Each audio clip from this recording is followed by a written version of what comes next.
இத பாரு, நீ இட்லி வித்தாலும் ரோட்ல நின்னு பிச்சை எடுத்தாலும் அத பத்தி நான் கவலைப்பட மாட்டேன். ஆனா இந்த வீட்ல இருந்துகிட்டு நீ எதுவும் பண்ணக்கூடாது. அதான் உன் அப்பா வீடு பக்கத்துல தானே இருக்கு, அங்க போ. குடும்பமா சேர்ந்து இட்லி சுடுங்க, அதை எல்லாத்துக்கும் வித்துக்கோங்க. யாரு கேட்டா?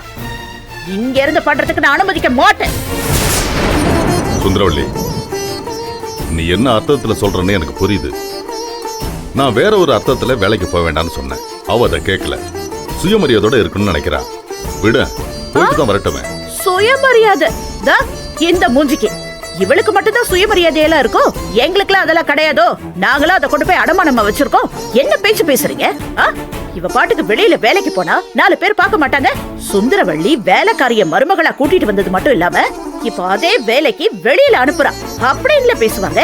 இதென்ன பெருமையா நமக்கு? இல்ல இல்ல இல்ல, இதெல்லாம் பார்த்துட்டு என்னால சும்மா இருக்க முடியாது. அவ வேலைக்கு போக கூடாது, அதுவும் இந்த வீட்டுல இருந்து அவ போக கூடாது. அவ்வளவுதான்.